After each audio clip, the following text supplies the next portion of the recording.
साह्रै गरी भने बुढीले अब आउनु होला त्यो बुहारी नआए आउँदिन त अब मैले फोन गरेर भनिदिएँ आउँदिन छोरा त्यो अब तँलाई पनि आनन्द भयो 5-6 महिना चुप्प लाएर बस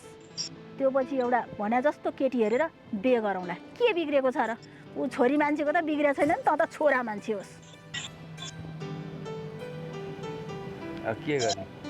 केरे आमा जे भन्छ त्यही मान्न पर्यो कि तेरो पहिलो बिहा पनि उसैले भनेर गरे हो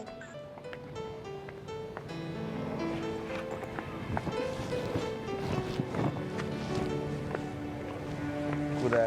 गरेर के हो कसलाई सोधेर आइस नमस्ते नमस्ते भयो पर्दैन हैन कसलाई सोधेर आएको तँ यहाँ आइज तँ कसलाई सोधेर आएको कसलाई सोधेर आएको तँलाई घरमा आउन पनि कसलाई सोधेर आउनु पर्छ तँलाई मैले नआइज भनेको होइन तँ गइहाल त यो बोकेर गइहाल त तँ जुन बाटो आथिस् त्यही बाटो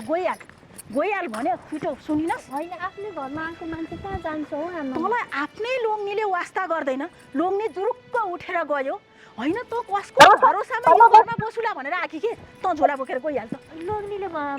विश्वास नगरेर गएर भए त म मेरो घर हो नि त मेरो पनि घर हो नि हो मेरो चाहिँ हक अधिकार छैन तेरो यहाँ छैन यो निस्कि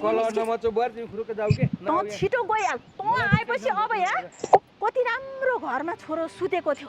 टाइममा खाना खाएको थियो यो आउँदा बित्तिकै घर छोडेर हिँड्छ तँ आउँदा बित्तिकै मेरो छोराले घर छोडेर हिँड्छ के बुझिस् घर छोडेर हिँड्ने नि अहिले आइहाल्नुहुन्छ म चाहिँ कहाँ जाउँ त नि बिहे गरेर आइसकेको घरमा नआएर म चाहिँ कहाँ जानु तेरै माइतीमा बस भने होइन मैले तेरै माइतीमा बस तँ यहाँ आउनु पर्दैन भनेर त्यत्रो मैले भनेको के तैँले कान सुन्दिनस् मेरै माइतीमा बस्ने भयो हजुरहरूले मलाई बिहे गरेर किन लिएर आउनुभएको म आफै आएको र यो घरमा हजुरहरूले उहाँ माग्न गएर बिहे गरेर लिएर आउनुभएको होइन अहिले चाहिँ मलाई एक्लै उहाँ गएर बस भनेर हुन्छ हामीले सोचेको जस्तो हुनु पर्यो नि त सोचेको जस्तो मैले सोचेको जस्तो पनि त हजुर धेरै ठुलो कुरा नगर हेर मेरो कुटाइ पनि तैँले खानु पर्दैन मेरो टोकसो पनि खानु पर्दैन तँ मेरो घरबाट निस्केर गइहाल हजुरहरू जे सुन्यो भन्नुहोस् तर म यो घर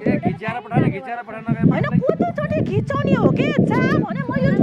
छिटो गइहाल निस्केर छिटो जा भनेपछि जा तँ गइहाल जुन बाटो आथिस् त्यही बाटो गइहाल भने गइहाल यहाँ म भित्र बस्न दिँदिनँ म त यो घर छोडेर कहीँ जाँदै जाँदिनँ मलाई मारे नि यही मार्नुहोस् पाले पाल्नुहोस् मारे मार्नुहोस् मलाई मतलब छैन तर म यो घर छोडेर कहीँ जाँदै जाँदिनँ के गर्ने हो यसले त छोरो पनि घरमा आउँदैन किन यस्तो भयो कि यो किन यस्तो होइन त्यत्रो सम्झाएर फोन गरेँ त्यत्रो गरेँ अहिले त लो हेर